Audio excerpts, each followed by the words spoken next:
Hey there, Islanders. It's Miss Griggs, your horticulture teacher. In this video, I'm going to be giving you a tour of Mr. Einar Handeland's garden. He is a award-winning dahlia grower here on the island. And if you would like, we can make arrangements for you to come and visit his garden. He is a block from Crest, so he's not very far. Following this tour video, he is going to be teaching us a little bit about dahlias, and in the spring when we go to do our plant sale, we will actually plant about 100 dahlias to sell, and he donates his tubers to us, and he actually comes and helps us do all the planting and learn about how to care for them and all of that good stuff. Oh, there's a bird up there. Anyways, so let's get started on the tour. So when you come up his pathway, you come to this here, and you can see he's got rows and rows of dahlias, all sorts of different varieties and colors, and you'll see lots of bees around here. This one right here I believe is a Pooh Bear dahlia. Right there you can see a honeybee. There's a honeybee right there on that one, pollinating. You can see his little pollen sacs on his hind right there. Isn't that neat? And off to his next flower. Lots of different varieties, beautiful big flowers, and he does this all summer long. Here you can see we have a flower that actually has hybridized. So this is what the flower should look like, or actually I think this is what the flower should look like. And then it has hybrid with these two, between these two, and you can see it's got a little bit of that one right there, a little bit of this one right there. Lots of pretty bees. He's got some sunflowers too in here. This one right here, this is called a cactus dahlia because it's got these nice little spikes on it. All right here we have a pom-pom dahlia. And you go into his backyard, and it's beautifully landscaped here. His son, who is a former Crest student, came and did all of the landscaping. It's got lots of nice plants, more of the Pooh Bear dahlia. That's my favorite dahlia. And you come up here to the back part, and you can see he's got rows and rows of beautiful dahlias and plants. He's got some tomatoes and all sorts of other beautiful plants that we would be able to explore. Look how big these are. Like, there's my hand. It's as big as my hand. And we can just go up and down these rows, looking at all these beautiful flowers. Mr. Handeland said that this variety right here is one of the most popular varieties sold at Pike's Place Market. I like this one right here a lot because it reminds me of something from a Dr. Seuss book. All this beautiful dark magenta. So these are like Islander colors, maroon. Right, that's about as dark as the dahlia will get. That's as black as they will get. Then we have some nice hot pink magenta flowers here. And he plants them in these beautiful rows, and he supports them using stakes, but you can see they get really tall. This one's about 6 feet tall over here. Some more pom-poms. Another bee. Hi, bee. All these beautiful dahlias in here. So pretty. We're just gonna slowly walk through the garden. See all these beautiful flowers. So super white, pink, orange, yellow, all the colors of the rainbow except blue.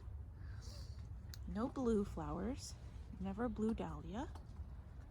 These ones are really neat. These ones have like a cool little curly Q at the end, and it's split. The petal is split. All right, and these are each end of these is one plant. look at these. These are something else. These ones are called orchid dahlias. And look, there's a bee on that one right there. See him? Honeybee. You can see he's got his little pollen sacs. He's collecting pollen to go back to his hive and make honey. Got some more beautiful pom-pom varieties. This one right here, I believe, is the original dahlia. Right there is the original dahlia that all of these dahlias came from. So all of these other dahlias are varieties of this original one. And the way that they became that way is through crossbreeding and selective breeding and things like that. Look, we got some more bees on this one. Beautiful bees. Beautiful flowers. Over here, got some more pom-poms. And here are some of Mr. Handeland's tomatoes. He's actually got some of our sun gold tomato plants from last year's plant sale in there. Some big old tomato plants here. And this side of his garden, he's got some other ones. He's got some fuchsias right there, some beautiful fuchsias, and some more dahlias. The Pooh Bear dahlia, which is my favorite. He's got some beautiful plants here, lovely landscaping, some bird feeders, and some other plants. We've got some black-eyed Susans here. Got a Douglas fir. This is a Japanese maple. I know some of you guys like Japanese maples. And this cool little plant, I'm not remember what this one is, but I'm gonna have to ask. I'll find out. Bird feeders. So this is like bird paradise. You may hear some chirping sounds, and those are going to be some hummingbirds and other little birds that he has in his garden. Some more Pooh Bears. Lots of beautiful flowers that Mr. Handeland has. He has a wonderful water feature, but I have it turned off right now so you can hear me talking. And then he also has some lavender right there. Okay, so now Mr. Handeland is going to teach us about dahlias, the different parts, the varieties, some fun facts about them, and all of that.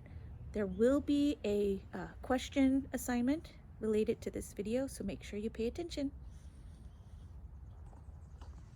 Okay, my name is Handeland, and I am the grower of all of these dahlias here. I have lived on Mercer Island now for over 40 years, and I've been in this house now for nearly that same amount of time. I am a retired civil engineer. I have designed many of the roadways and signalizations and things here on Mercer Island, I-90, and most bridges in the city of Seattle. So now I am enjoying my time at home growing my dahlia flowers. Many times folks ask me, how did I ever get into growing all of these dahlias? I have 700 plants that are in this yard, and you will see some of them a little later, and I bought 160 different varieties. And because I'm an engineer, I keep lists of them. And each of these flowers on here, these have tubers, and I dug one up, a plant, to show so that you will be able to see what they look like. Because when I brought, this is the original tuber, and you can even see the number of the tuber.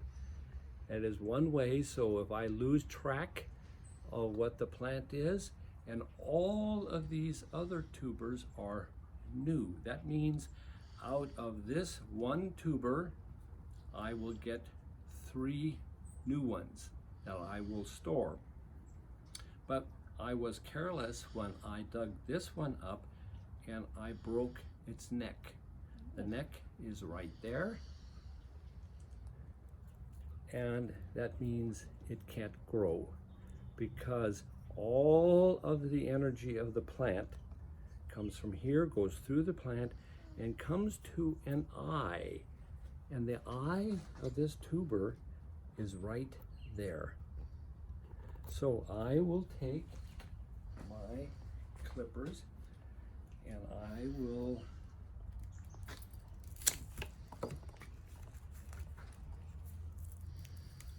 cut that out, get rid of the one that broke, clean up all of these things on here. And because I did this yesterday, but I have to now let this sit for one more day so that it heals. And then I will put it into a plastic bag, which is one of these vegetable bags that you get at the store.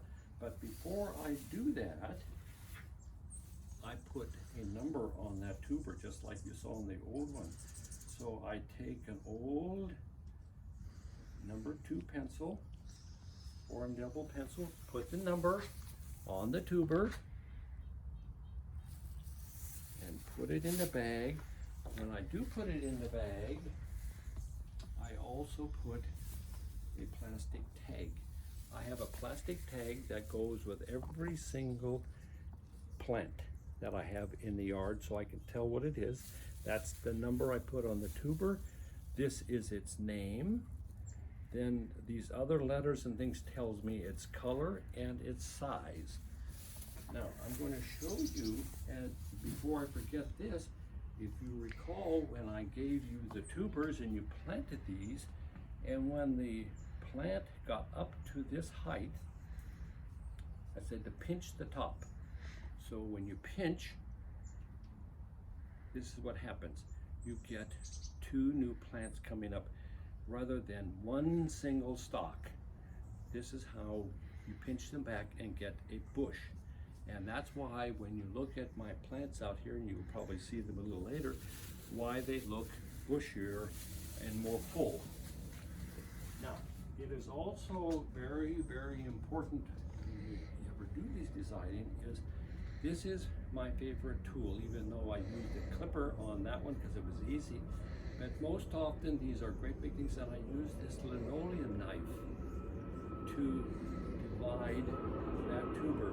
But I also sharpen it every hour. So we have a little competition with the noise. It's the jet going down right. Must be close. He's going down the right. Now, so I keep track of all of my flowers. I dig up all of these plants and I cut them back at the end of October. I leave 6 inches of that stalk, let them stay in the ground for 2 to 3 weeks.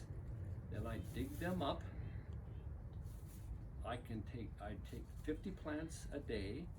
I bring them up, wash them, bring them to my basement, and this is what I do. Now, another method on here is to get seeds. And when a dahlia tuber goes to seed, here's what happens.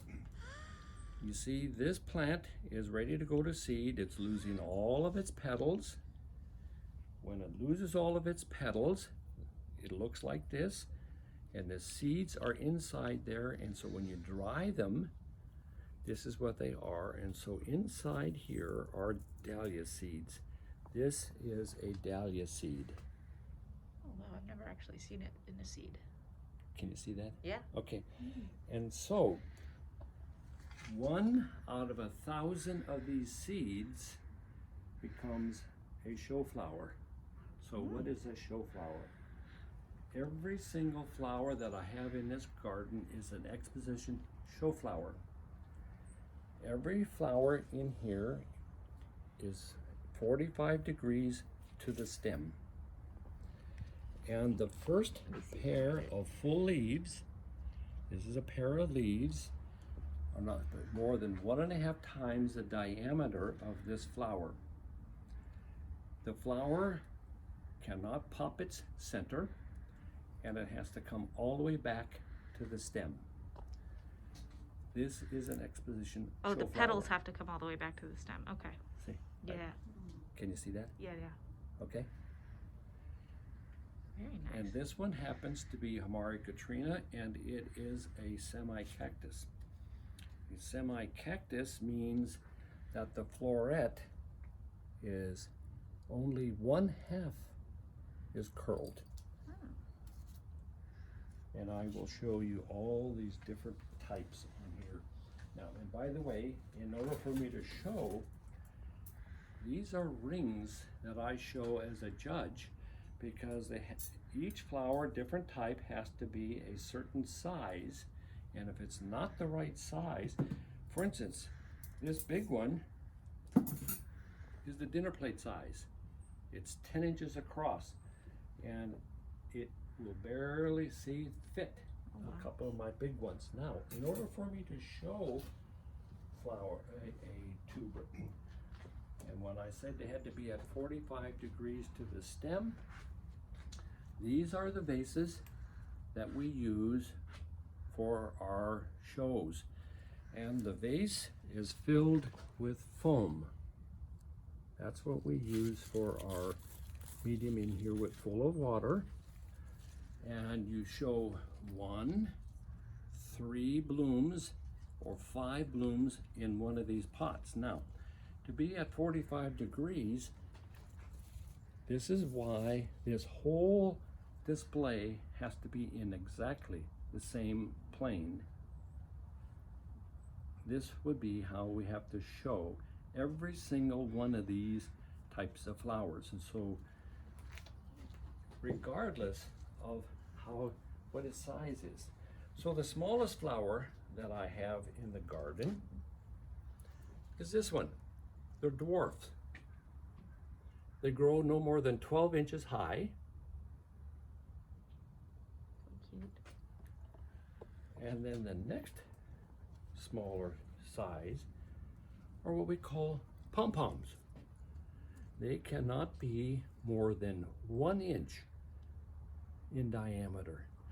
But you see, it's the same thing here where they have to come all the way back, not break open on the center. And you can see they're at 45 degrees to the stem also. Is that how they just grow naturally? Yes. Okay. That's why when you have a seedling, only 1 out of 1,000 seedlings become a show flower. I only have room for 700 in here, so I don't plant 1,000 plants to see if I get one good one. So what happens, okay, now the pom-pom can't be more than 1 inch in diameter. It is also a show flower. It is 45 degrees to the stem. The center has not popped. This one is old. It's 1 day too old. I could not show it because the center has popped out. So by saying popped out, you mean that you can see the anthers and such? Right, I can see the center. Okay. And tomorrow, if I let this thing be out here, all of these petals would drop to the ground. Okay. And it would try to form its seed. And if I leave this on the plant and allow the plant to come together like I'm going to show you on this one, if I allow that to stay on the plant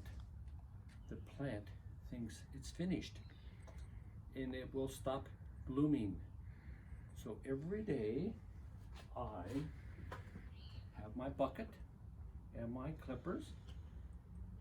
I deadhead, and here's a dead one, about 5 to 10 gallons every single day, all summer long. Wow. And I put all of those in my compost pile because every single one of these plants goes back into the garden.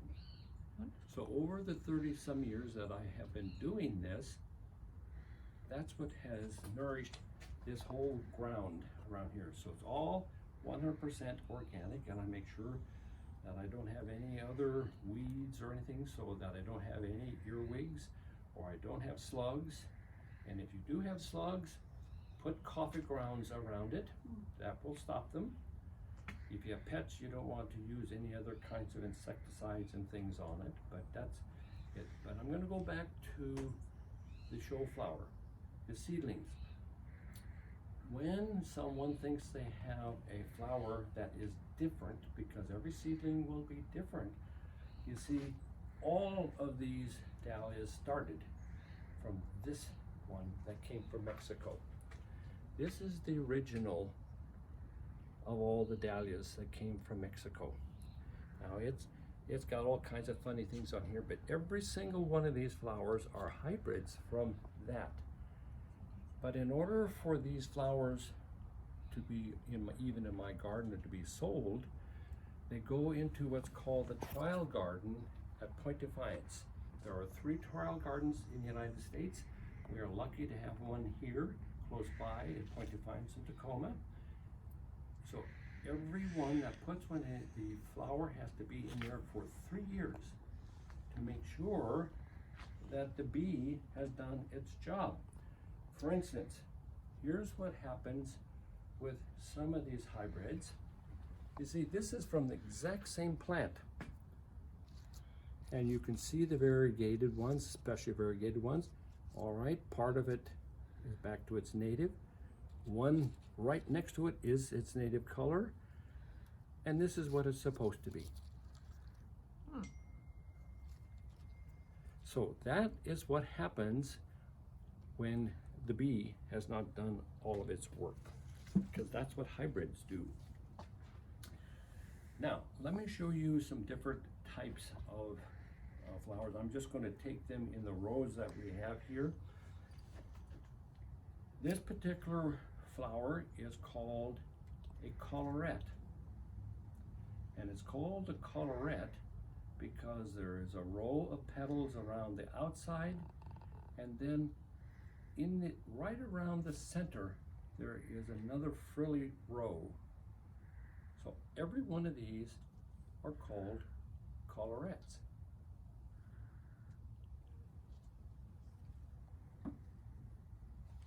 We also have what we call an orchid type of flower. An orchid flower is like, I'll pull one out, 8 petals, but sometimes they're very unique. For instance, like on this one, it's red on the back and yellow on the inside and curled in. This one is just a pure dark red. This is as dark red as any of the flowers will get. In order for me to show this particular one here, again, it's 45 degrees of stem, but I can only have 2 rows of that center popping out in order for me to show it. So when I cut these down for show, the timing is critical. They will only stay this way for a few hours. So you have to grow a lot if you want to show those kind of flowers. Now, my favorite flower that I have won more awards on is this one. It's called Edna C. Now this isn't a very good example. Usually it gets this big. So you can see what happens sometimes in the fall, but I have probably won more prizes and ribbons off of this one than any of the other one. There are also what we call the bi-colored ones. You can see here the different sizes. Here's a big one and here is a little one. Same kind of thing, but look at the difference. Many of these are what we have blend colors. So just the tips. Kind of ombre. Yeah. Yeah. And this is Lisa. And this one, again, is a bicolor. It's a la mode. Got little ice cream tips on it. See? So that's what, all of these have names when they get that way. And there are different types, and here is a, let me also pull this one out. Okay. Let's see if I can pull it on. Whoops.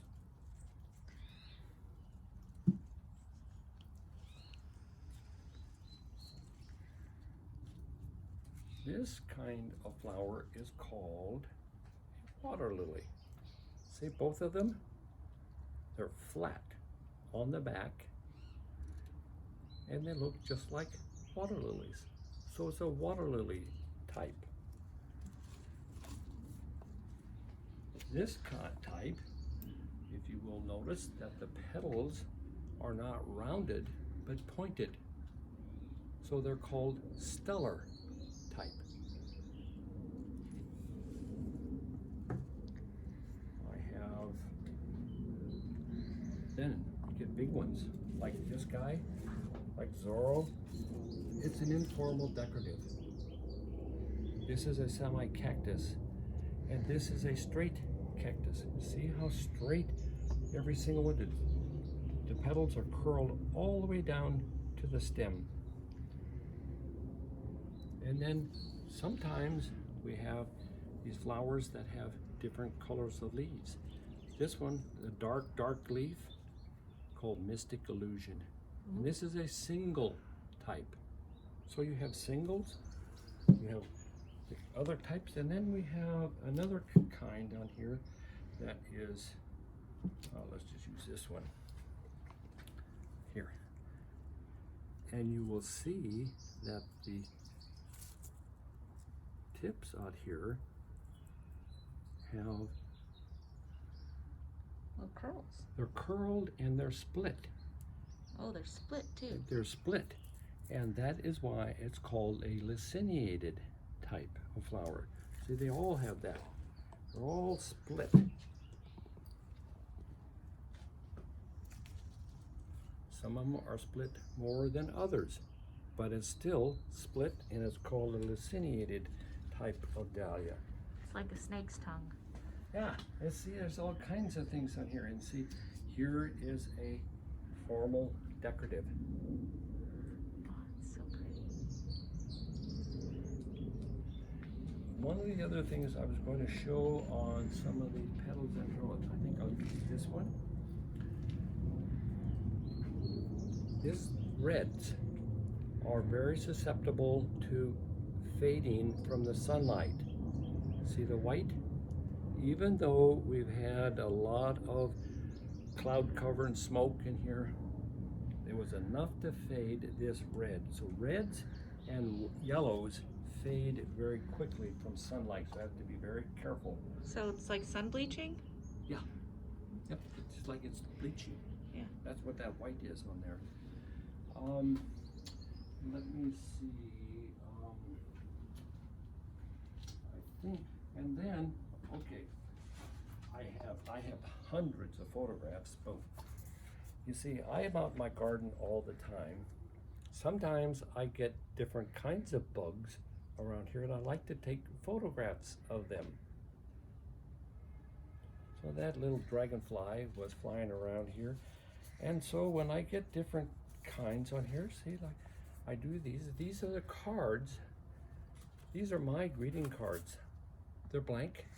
I send a greeting card to someone almost every week. Oh. Now, how did I get into all of these dahlias? I got into these dahlias when I moved into this house 40 years ago.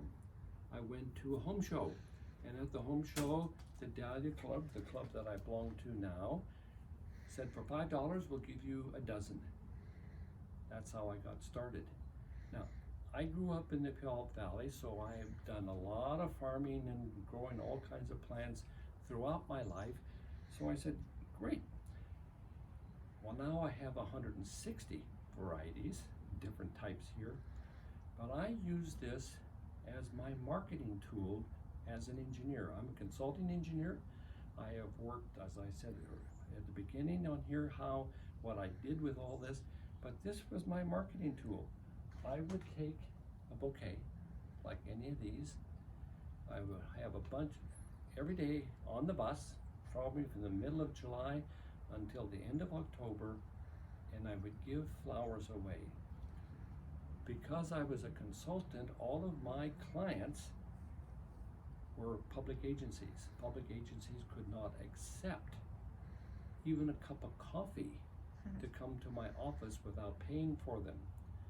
But a good friend of mine, a judge that I knew on the island here, was on the ethics committee for the city of Seattle, and she told me that dahlias were not on the ethics list, that I could give dahlias to to anyone I wanted. Amazing. And what I needed, because engineers are typically introverts like I am, and I needed a vehicle to begin to start a conversation. So if I gave this flower to someone, what I realized was that there was no connotation at all, whether I gave this to a young or old person, a male or female or young girl, and it had no scent. So I did not have to worry about anyone having allergies. What this did for me was I could give these flowers and they would call me back. Could you give me some more, or can you give me some tubers? And I have, so every year when I dig these up, I store the 3,000 tubers, I plant 700, and I give all the rest of the way, just like I gave to you students at Crest last year.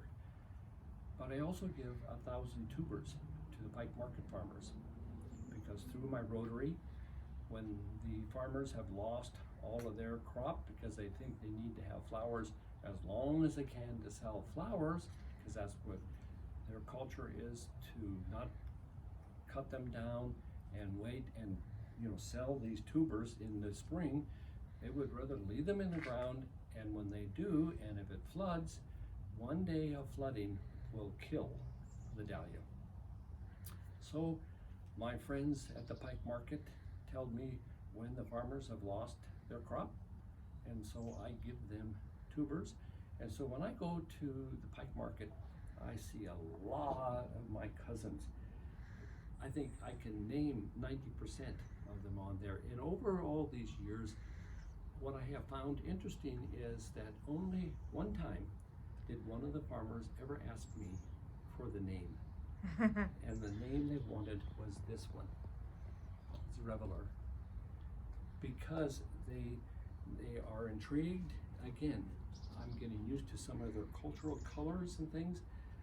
This is what sells compared to even something, even these would not sell as well as this, and the different sizes and things. So it's an interesting type, and this is what I've been doing. And so now, my son gets into all of this. I do all this. In fact, my son, who went to Crest 30 years ago, did his whole landscaping of this yard, and now has a landscaping company of his own.